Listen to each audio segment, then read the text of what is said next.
Il était une fois un flacon, une odeur, celle d'un souvenir intime résumé en quelques précieux millilitres d'essence parfumée. En voulant retenir un instant, Pierre Guillaume a tracé sa voie, celle d'une parfumerie personnelle et sincère, signée et libre. Voici son histoire. La maison de parfum Pierre Guillaume, telle que vous la connaissez aujourd'hui, commence bien avant qu'elle ne porte ce nom. Elle naît en Auvergne en 2002 dans un laboratoire improvisé entre Béchère et Saumur. À l'époque, Pierre travaille depuis 1998 dans l'entreprise familiale dédiée à la formulation de spécialités chimiques taillées sur mesure pour les grands noms de l'industrie. Une niche, déjà. Il apprend la technique, la rigueur scientifique, les équilibres invisibles. Son métier, alors, c'est de résoudre des problématiques pour l'aéronautique, les raffineries, le traitement des métaux. Il est question de fonction, de performance, d'application, mais jamais d'émotion. Bien sûr, comme un jeune homme, il s'intéresse à la parfumerie, mais il n'a encore aucune raison de s'y projeter. C'est un métier complexe et mystérieux qui lui semble bien hermétique, lui qui n'est ni parisien, ni grassois, ni issu d'une lignée de parfumeurs. Et quand on lui demandera de définir sa profession des années plus tard, Pierre dira « Un parfumeur, c'est un chimiste qui a des choses à raconter, et à présent, on comprend pourquoi. » Puis, vient ce jour où les heures s'alourdissent, le souffle de son père se fait plus court, et comme un hiver qui s'attarde, la maladie s'installe. Elle s'enracine doucement, lentement, et apparemment pour longtemps.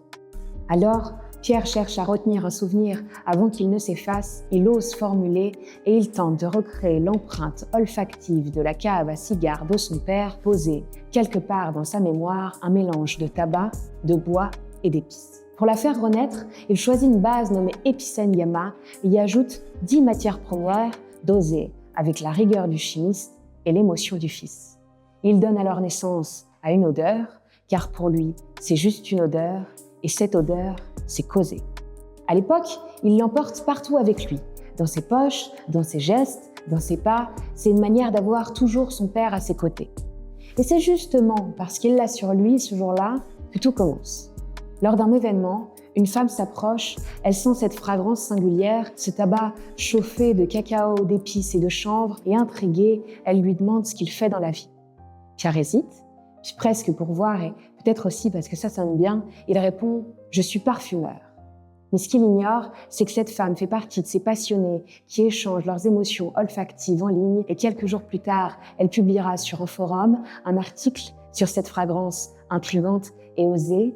Et cet accord qu'il a juste esquissé comme une présence à vaporiser, d'autres décideront que c'est bel et bien un parfum.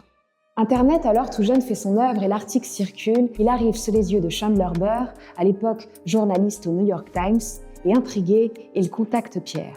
Et ce qu'ils échangent ce jour-là dépasse les formules. C'est spontané, inattendu, presque suspendu. Et avant de se quitter, Chandler lui dit simplement « Crois-moi Pierre, quand j'en aurai l'occasion, je parlerai de toi. » Et quelques mois plus tard, ces mots prennent forme. Un article paraît dans GQ USA, l'un des magazines les plus tirés de l'époque, et on y lira comment un jeune chimiste français a concocté la plus cool des nouvelles fragrances européennes. Et c'est ainsi, au fil des hasards, des rencontres et d'un flacon gardé contre soi, comme une amulette, comme un gris-gris, que s'écrit le premier chapitre de la maison Pierre Guillaume. Nous sommes alors en 2005 lorsque Pierre décide de créer sa marque et il la baptise Parfumerie Générale, une idée soufflée par son père. C'est un choix discret, dont les initiales PG peuvent aussi bien évoquer Parfumerie Générale que Pierre Guillaume. C'est une manière pour lui de se tenir à distance, de laisser parler la formule avant le nom, car à ce moment-là, il ne se sent pas encore tout à fait légitime. Du parfumeur, il n'a ni le diplôme ni l'expérience. Mais une fois le nom trouvé, il accompagne la sortie de Causé de 6 nouvelles créations. Cuir Vénénum, Musc Maori, L'Eau de Circé, L'Aurare Matalé, Colonne Grand Siècle et Intrigant Patchouli. 7 parfums au total réunis sous un même titre, chapitre 1.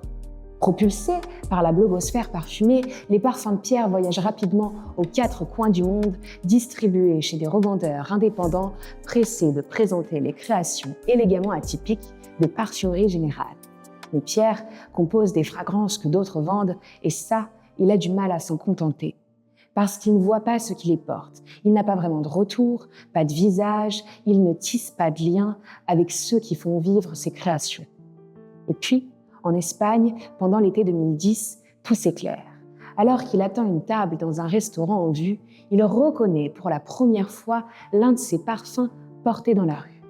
Il flotte sur un couple juste devant lui. Et pour la première fois, il le voit vivre ailleurs que sur une touche d'essai ou à travers la critique d'un blog ou un article de presse. Non, cette fois, il le découvre incarné sur une peau, un visage, un corps, une présence, et ça l'émeut profondément. Mais surtout, quelque chose se révèle. Il comprend qu'il ne compose pas juste pour séduire la critique ou nourrir la presse. Ce qui doit l'animer, c'est autre chose. Ce sont ces vies anonymes qui adoptent ces parfums et font le choix de les intégrer à leurs gestes, à leurs rituels, à leur quotidien. C'est là, pour lui, le véritable moteur. Et soudain, l'évidence surgit, vive, pressante, nécessaire. Il veut rencontrer celles et ceux qui portent ses créations, entendre leurs mots et deviner leurs raisons. Créer ne suffit plus. À présent, il lui faut le lien. Désormais, il lui faut la rencontre. C'est donc en 2011 qu'il décide d'ouvrir sa première boutique à Clermont-Ferrand, sa ville natale, dans le quartier Victoire. Il ne s'agira pas de simples points de vente, mais des espaces de narration et de sens. Pierre commence à imaginer des lieux qui prolongeraient l'expérience sensorielle de ses parfums, des espaces habités et sensibles capables de faire écho à ses créations. À la croisée du temple, de la galerie d'art ou de la bibliothèque olfactive, les boutiques Pierre-Guillaume matérialisent la vision du parfumeur créateur à la fois scientifique et poétique, rigoureux et sensible. À Clermont-Ferrand, il façonne un espace à la manière d'une anamorphose de Georges Rousse. Le lieu sera le repère théâtral d'une œuvre en bronze et thuya signée Roland Cogniet. Un faucon pèlerin perché sur un tronc d'arbre trône en gardien des lieux. À l'ombre de cette forêt stylisée, le regard perçant tourné vers le visiteur, l'oiseau semble prêt à s'envoler et emporte nos pensées par un ciel de toit ajouré, dont le bleu canopé rappelle les emballages de la marque. À Lyon, c'est un cheval gris qui accueille les visiteurs. Il trône dans un espace inspiré des anciennes écuries, rue Émile Zola, à 2 pas des Jacobins. C'est un clin d'œil à l'histoire du quartier, mais aussi une manière d'ancrer la maison dans une mémoire discrète et élégante. Dans le 1er arrondissement de Paris, rue Jean-Jacques Rousseau, la boutique reprend la silhouette du flacon emblématique. Les parois sont inclinées, ceinturées de lumière et les matières minérales. On entre dans cette boutique comme on rentrerait dans un temple discret qui, lui, est gardé par un singe rouge. Et c'est depuis cet espace, arborant désormais en façade le nom de son créateur, que l'on peut naturellement se tourner vers l'objet essentiel, le contenant lui-même. Car parlons-en du contenant. Chez Pierre-Guillaume, le flacon est plus qu'un écrin, c'est un manifeste. Une face rectangulaire contrastant avec des côtés subtilement galbés, aussi bien à l'aise dans une main féminine que masculine. Des arêtes intérieures réduites à l'extrême limite des contraintes techniques pour faire de ce flacon rien de plus qu'un écran sur un poème liquide, une fenêtre sur l'essence et sur l'essentiel.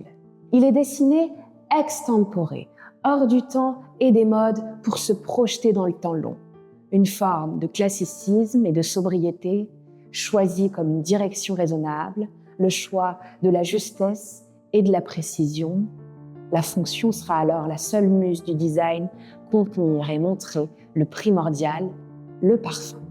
Mais revenons à notre histoire. Pendant que les boutiques prennent forme et que les parfums poursuivent leur chemin, la maison gagne peu à peu en reconnaissance. D'abord commerciale à travers l'ouverture progressive de ses propres points de vente, puis vint la reconnaissance de ses pairs lorsqu'en 2019, le MUDAC de Lausanne l'invite à exposer ses créations parmi les 10 parfumeurs contemporains les plus importants, aux côtés de noms qu'il admirait adolescent, tels que Dominique Ropion, Jean-Claude Héléna ou Maurice Roussel.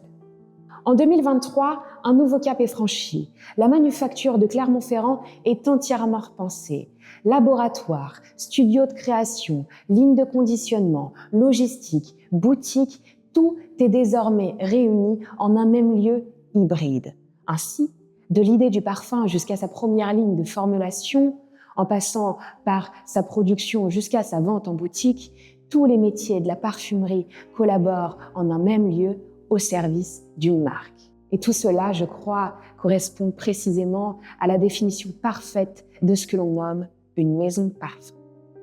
Mais la manufacture est aussi le lieu d'exposition d'une collection d'art contemporain initiée dès 2011 par notre parfumeur. En effet, lorsque la comédienne Andrea Ferréol invite pour la première fois un parfumeur aux flâneries d'art à Aix-en-Provence, Pierre Guillaume y exposera 3 œuvres olfactives uniques: Fouguit à mort, mélangeant faux noir et cuir singulier. Et les liens tissés avec les artistes ne se rompront jamais, et des œuvres de Roland Cogniet, Henri Cueco, Hervé Di Rossa, Gaëtan Vagelsi, Eni Aftan et Rémi Blanchard rejoindront la collection. Pour Pierre Guillaume, le parfum dialogue avec l'art, il partage son langage, celui de la matière, de la composition, de la narration et de l'émotion. Nous sommes à présent en 2024 et l'histoire s'écrit un peu plus encore avec l'ouverture d'une première boutique à l'international à Belgrade, en Serbie, qui marque une étape symbolique dans le parcours de la maison. Mais cette année est aussi marquée par la sortie d'un parfum bilan, Stelios, une œuvre pensée et conçue différemment. Pour la première fois, un habillage est imaginé rien que pour lui, une robe pour lui seul. Et pour la première fois encore, le parfum est incarné par un visage, celui de Louis Nichols, dans une campagne presque cinématographique qui tente de recréer cette magie-là, celle des grandes publicités de parfums que Pierre découpait et collait soigneusement sur les murs de sa chambre d'adolescent. Le photographe Sacha Olsen a parfaitement su capturer la beauté magnétique de Louis et son allure de dieu de l'Olympe dans un cliché faisant écho à la palette chromatique du parfum. Dans un jeu d'ombre et de lumière, le visage et le corps d'un homme assoupi, presque vulnérable, émergent d'un parterre floral brun et pourpre. Et nous sommes à présent en 2025 et le chemin se poursuit avec l'ouverture d'une 6e boutique à Toulouse cette fois et la naissance d'un nouveau parfum, Volupté Noire. Vous l'aurez compris, l'histoire de Pierre Guillaume continue de s'écrire, fidèle à ses élans premiers, inventivité, authenticité, proximité et ce désir toujours intact de créer des parfums pour qu'ils soient portés, aimés, vécus, intimement liés à ceux qui les connaissent, car chez Pierre Guillaume, on ne fait que du parfum et c'est déjà beaucoup.